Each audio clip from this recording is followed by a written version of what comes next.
There is a reason why humanity has forgotten its true self.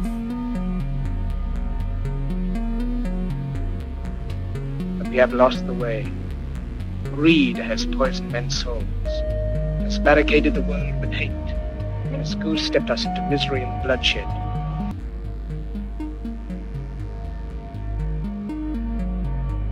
How has anything ever moved forward in the entirety of human history, ironically?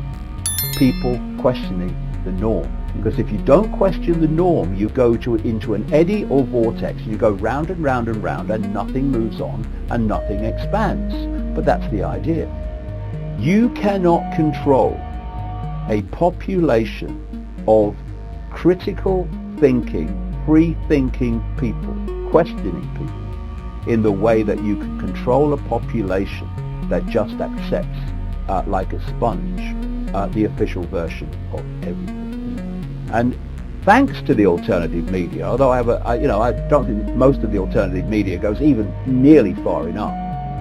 Most of it's not actually alternative, but mainstream light. But even so, thanks to that, and this availability in the last few years of alternative narratives to world events, etc., people have started now to question more than ever before. When the government comes out and says, this is what happened, it's the Russians, more and more people, like never before, are going, well, hold on a minute. Is it? Where's the evidence? And I tell you, when you ask that question, where's the evidence? There's usually silence coming back. And you know, there was with this incident in Salisbury, with the nerve agent and the Russian double agent working for British intelligence, or used to anyway. There was a wonderful line from Theresa May, the British Prime Minister, that encapsulated exactly what I'm talking about, and how this perceptual download, this perceptual programming is supposed to work. She said, with no evidence whatsoever, there is no alternative to the conclusion that the Russians were involved. If you're going to control people, and the number of people that are in full knowledge of what their agenda is and what they're trying to achieve in terms of transformation of global society is tiny compared with the target population.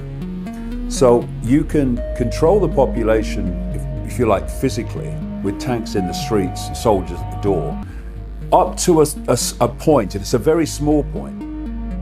If you're going to control billions of people, and you're a relative handful, the way you control them is through their perceptions, because perception is everything.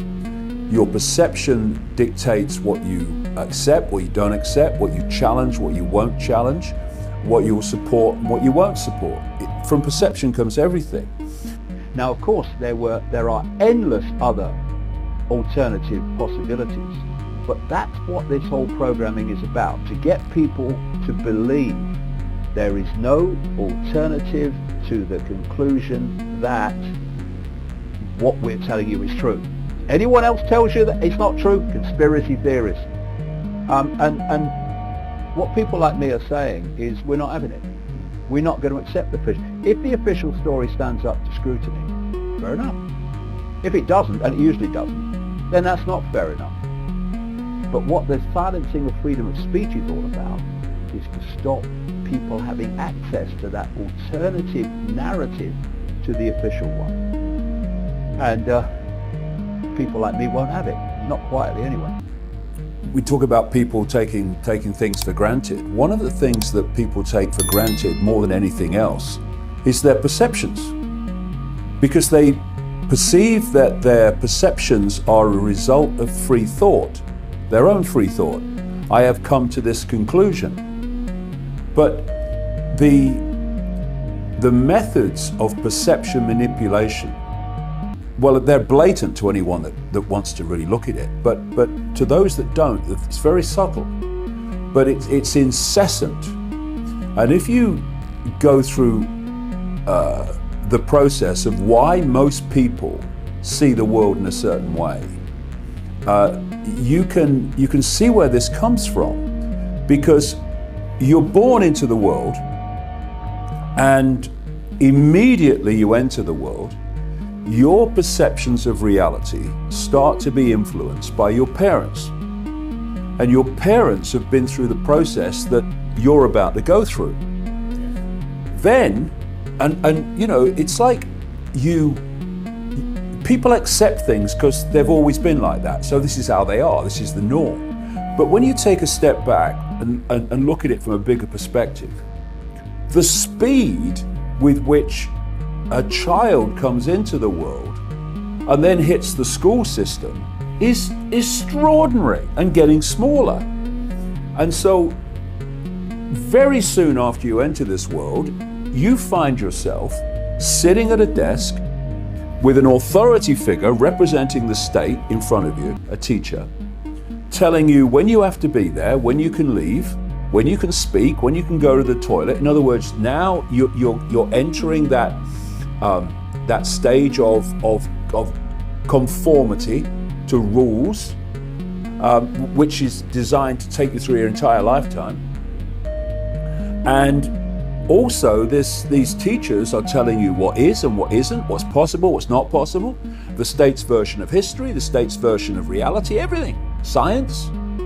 And then you go through this process at least 5 days a week for your childhood, and then you go up into college and university, and you go on to another level, but it's a continuation of the same thing. And then at the end of this whole process, which is in effect 15, 16, 17, 18 years of a perception download of reality, you take this perception of reality out into the adult world. You described in what you just said how to empower ourselves. This force does not want humanity to empower itself.